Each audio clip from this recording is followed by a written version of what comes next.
एहसान coaching centre से MD Faiyaz Ahmad. दोस्तों, मैं फिर से एक बार मैं अपने यूट्यूब चैनल के माध्यम से आप तक हाजिर हूँ और मैं बायोलॉजी में चैप्टर 1 का मैं अति लघु का मैं प्रश्न और उत्तर लेकर आया हूँ।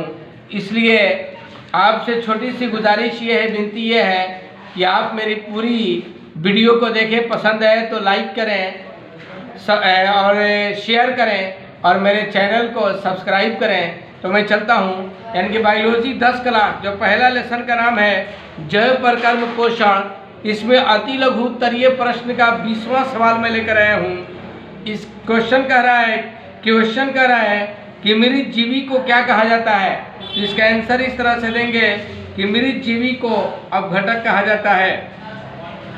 21 प्रश्न है कि जिस जीव के शरीर से परजीवी अपना भोजन प्राप्त करते हैं वे क्या कहलाते हैं। तो इसका उत्तर इस तरह से देंगे, परजीवी पोषण।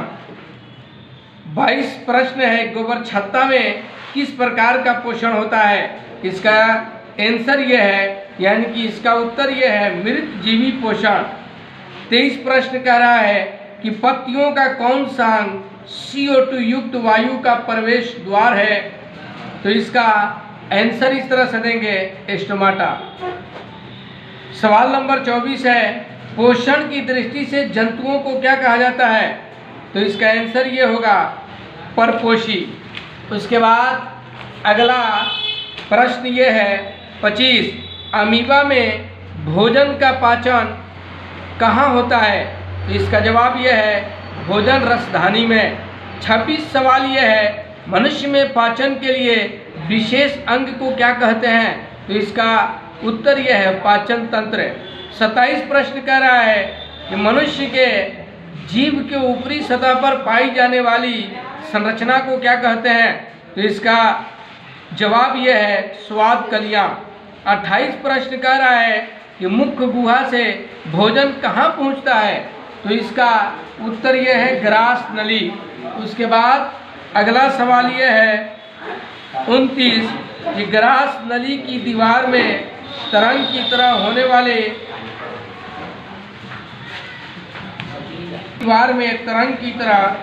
वाले सिकुड़न और फैलाव को क्या कहते हैं। तो इसका उत्तर ये होगा, कर्माकुंचन। प्रश्न 30 कह रहा है कि भोजन में मौजूद प्रोटॉन को पेप्टोन में कौन सा एंजाइम परिवर्तित करता है। तो इसका उत्तर ये होगा, पेप्सिन। प्रश्न 31 कह रहा है कि आहार नाल के सबसे लंबे भाग को क्या कहते हैं। तो इसका उत्तर ये होगा, ग्रास नली। प्रश्न 32 कह रहा है, शरीर की, ये बहुत ही महत्वपूर्ण ये प्रश्न है, इसका आंसर ज़रूर आप लोग सुने और देखें। और हमको उम्मीद है कि ये पूरी प्रश्न का जो मैं उत्तर दे रहा हूँ आप सभी बच्चों को समझ में आता होगा। तो समझ में आ रहा है तो आपसे छोटी सी निवेदन ये मेरी बनती है कि आप मेरे चैनल को सब्सक्राइब करें। तो ये सवाल बहुत इम्पोर्टेंट है कि शरीर की सबसे बड़ी ग्रंथि क्या है। तो इसका जवाब ये है, यानी कि इसका उत्तर ये है, यकृत।